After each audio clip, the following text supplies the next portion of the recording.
When you see dramatic body cam footage and the protests, the riots, there's a public perception about police in America and in Utah.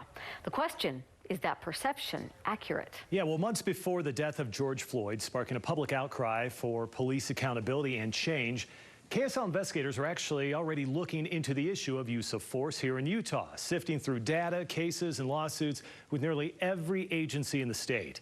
Well, tonight our investigation begins in Pleasant Grove, where a man believes he was targeted by police. December 2017, up American Fork Canyon. I was extremely heartbroken. I was angry, mad, sad, everything in between.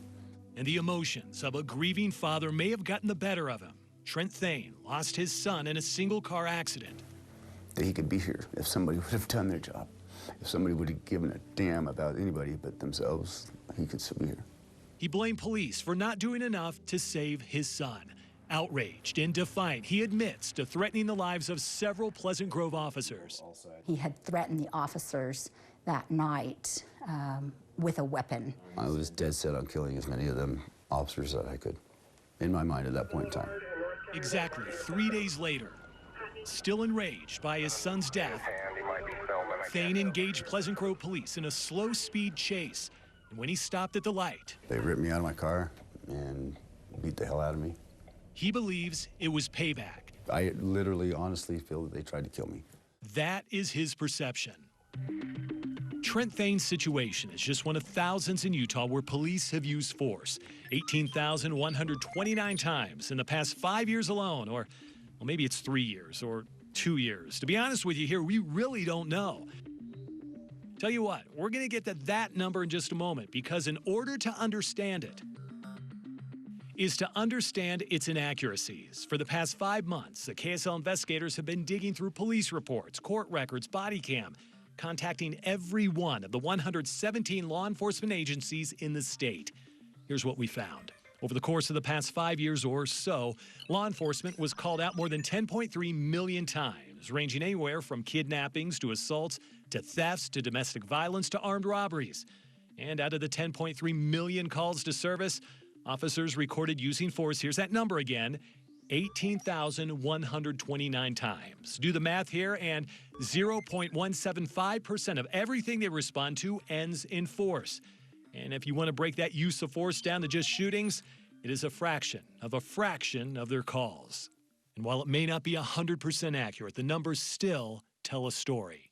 Do you believe that use of force is a problem in Utah?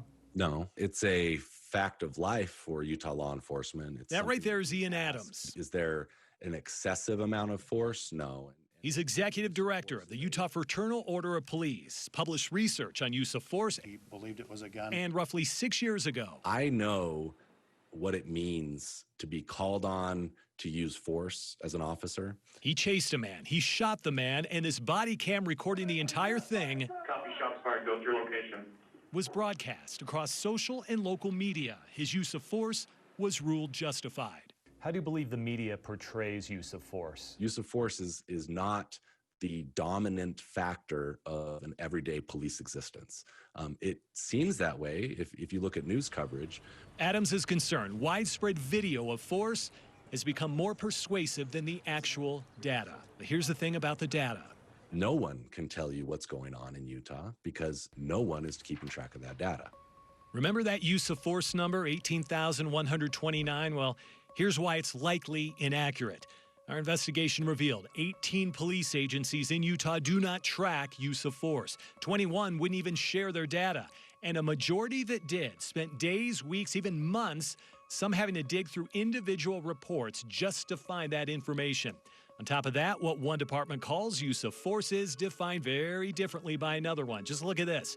In Iron County, a verbal command is reported use of force. In Springville, minimal physical resistance by the suspect is reported use of force. In Payson, there must be an injury to report use of force, while in Salina, simply displaying a gun or a taser is reported use of force. When you look at that discrepancy between all these agencies, is that reason to pause or reason for concern? That's reason for concern for me. State Representative Angela Romero believes use of force data is critical when talking about changes to the law. And without a clear definition or mandatory reporting of data, She says drawing up new laws becomes guesswork. Do you believe the data tells the story? I think the data helps tell the story. But if there is bias there, the data will show that, and we use that data to fix things, to change things. Fixing and changing a bias protesters will tell you is there.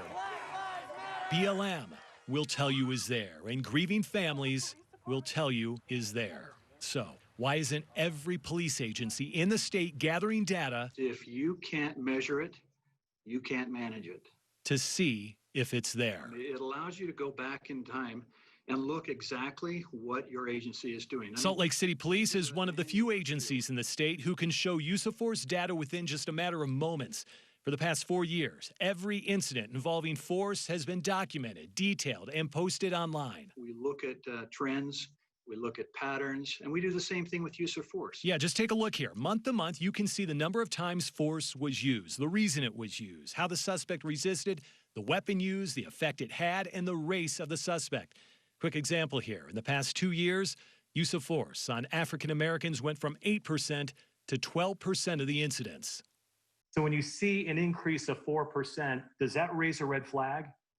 Yeah, it does, Mike. And what we want to do is we'll take that data and we'll look at internally what we think might be the driving force.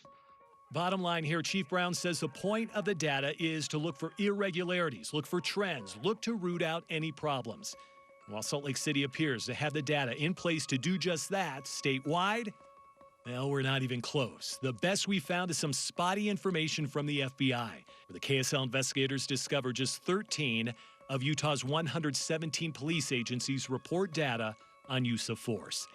It is voluntary, and city and state leaders believe unless this kind of information becomes a priority, the perception... It does show he has threatened police. Would you like another unit? Being out of my mind and spiteful and vengeful, Yeah, the perception coming from a soundbite and short video clips on the news. They intimidate, they rule by mob rule, they're jackbooted thugs. Could sway lawmakers into making decisions without all the data, without all the trends. I'm not saying that he's lying about anything. It's just very different perceptions. And without all the facts. You know, I'm sure I said a lot of things that I probably meant at the time and didn't really feel it later. Does that deserve what happened? Not at all. Does it? I'm asking you. I don't think so. And police reform is on the state legislature's upcoming docket with 18 police reform bills. 4 of those are amendments or revisions involving use of force. Romero wants the reporting of use of force data to be mandatory, but financially this could be a challenge for them. As for Trent Thane, he has filed a civil suit against Pleasant Grove Police coming up tomorrow at 10.